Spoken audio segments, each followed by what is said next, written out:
Hello दोस्तों, pregnancy के दौरान पाँव में सूजन आना एक काफ़ी कॉमन प्रॉब्लम होती है। फीमेल पेशेंट्स के लिए इसको मैनेज करना अक्सर मुश्किल होता है क्योंकि प्रेगनेंसी के दौरान चलना फिरना भी मुश्किल होता है और अक्सर फीमेल पेशेंट्स में प्रॉब्लम हो या ना हो पाँव में सूजन बहुत बार आती है। कारण इसके बहुत सारे होते हैं, लेकिन आज हम बेसिकली बात करेंगे कुछ यूजफुल टिप्स पर जो आपकी मदद कर सकते हैं यदि आपको प्रेगनेंसी के दौरान पाँव में सूजन आ रही है। तो प्रेगनेंसी में पाँव में सूजन के क्या कारण होते हैं उस पर हमने ऑलरेडी एक अलग वीडियो किया है।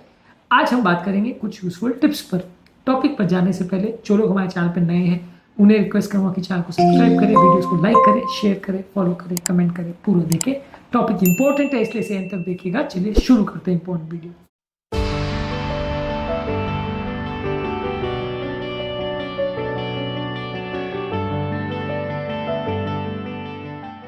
सबसे पहला आपको ये कोशिश करनी है कि कुछ लाइफस्टाइल चेंजेस करिए। इसमें आपको पाँव को जमीन की सतह से उठा करके रखना है। इसमें ग्रेविटेशनल फोर्स की वजह से पाँव में जो पानी या ब्लड इकट्ठा हो जाता है वो कम हो जाएगा। और आप फुटरेस्ट या पिलो या स्टूल पर अपने पाँव को रख सकते हैं तो ग्रेविटी की वजह से ब्लड ऊपर की तरफ आएगा, पाँव में सूजन कम होगी। इसके अलावा लंबे समय तक खड़े मत रहिए। लंबे समय तक खड़े होने से ग्रेविटेशनल फोर्स की वजह से पाँव में पानी भर जाएगा। लंबे समय तक एक पर्टिकुलर जगह पे बैठे मत रहिए, बीच बीच में थोड़ा चलते फिरते रहिए। इससे पाँव की मसल्स एक्टिवेट होंगी और ब्लड सर्कुलेशन इंप्रूव होगा और ब्लड हार्ट की तरफ पुश होगा।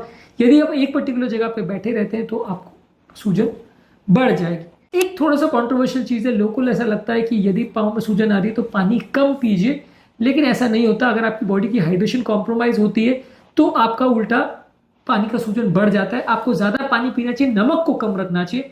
ज़्यादा पानी पीने से एक्सेस नमक को फ्लश आउट करने में मदद करेगा, जिससे स्वेलिंग कंपेरेटिवली कम होगी। तो अगर आपको सूजन हो रही है और हार्ट फेलियर नहीं है तो उल्टा पानी ज़्यादा पीना चाहिए, नमक को कम रखना चाहिए। इसके अलावा आपको कोशिश करनी है कि कंफर्टेबल फुटवेयर या शूज पहनिए, नहीं तो आपको डिस्कंफर्ट होगा, चलना फिरना भी मुश्किल हो जाएगा, गिरने का, चोट लगने का चांस और बेबी को भी इंजरी होने का चांस बढ़ जाएगा। तो पाँव के सूजन वाले लोग को लूज स्लीपर्स या लूज चप्पलें ही पहननी चाहिए, तो वो आपके लिए कंफर्टेबल होगी, चलना फिरना थोड़ा मुश्किल होगा, कॉम्प्रोमाइज नहीं होगी हालत। इसके अलावा आप कंप्रेशन स्टॉकिंग्स का प्रयोग कर सकते हैं, जो कि घुटनों तक पहने जाने वाले टाइट मोजे होते हैं। ये पाँव की नसों को कंप्रेस करते हैं, जिससे ब्लड सर्कुलेशन इंप्रूव होता है और ब्लड हार्ट की तरफ मूवमेंट करता है। तो कंप्रेशन स्टॉकिंग्स का आप लंबे समय तक प्रयोग कर सकते हैं यदि आपको ज़्यादा सूजन है तो। इसके अलावा एक बहुत इंपॉर्टेंट टिप है कि साइड करवट पर सोइए। यदि आपका ब्लड सर्कुलेशन बहुत ज़्यादा बच्चे के वजन की वजह से कंप्रेस हो रहा है तो यदि आप साइड करवट पर सोते हैं तो इंफीरियर वेना केवा यानी बड़ी नस का जो यूट्रस की वजह से कंप्रेशन होता है वो कम हो जाएगा, यूट्रस साइड की तरफ शिफ्ट हो जाएगा, तो ब्लड का सर्कुलेशन लगभग नॉर्मल हो जाएगा। तो इससे भी काफ़ी मदद मिलती है। जो लोग सीधा सोएंगे उनको थोड़ा सूजन ज़्यादा होगी, क्योंकि इंफीरियर वेना केवा जो कि यूट्रस के पीछे होता है उसमें कंप्रेशन हो जाएगा।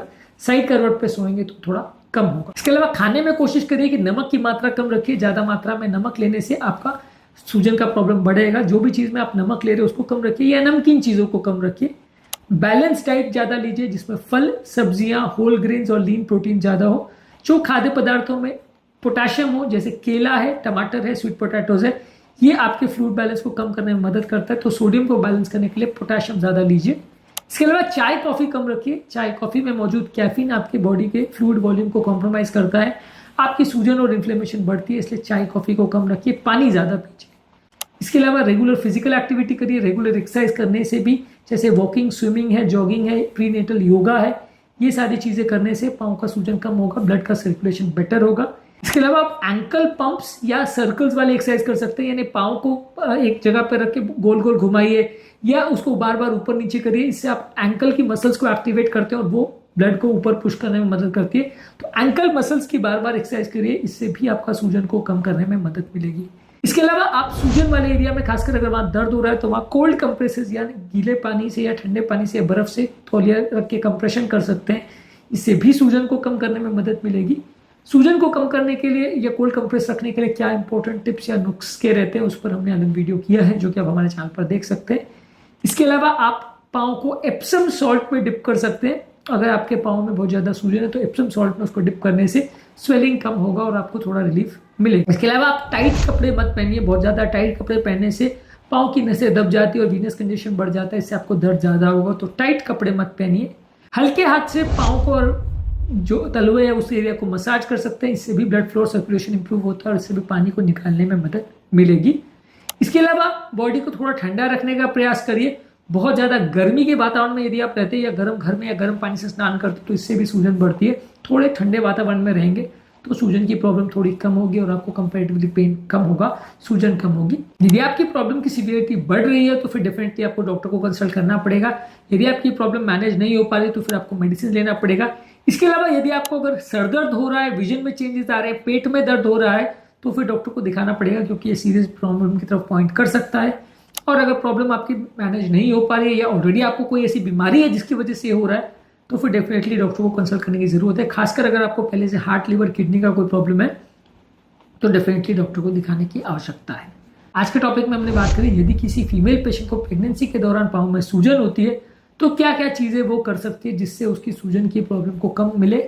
क्या लाइफस्टाइल टिप्स हो सकती हैं, क्या थेरेपीज हो सकती हैं जो सूजन की प्रॉब्लम को कम करने में मदद करती है।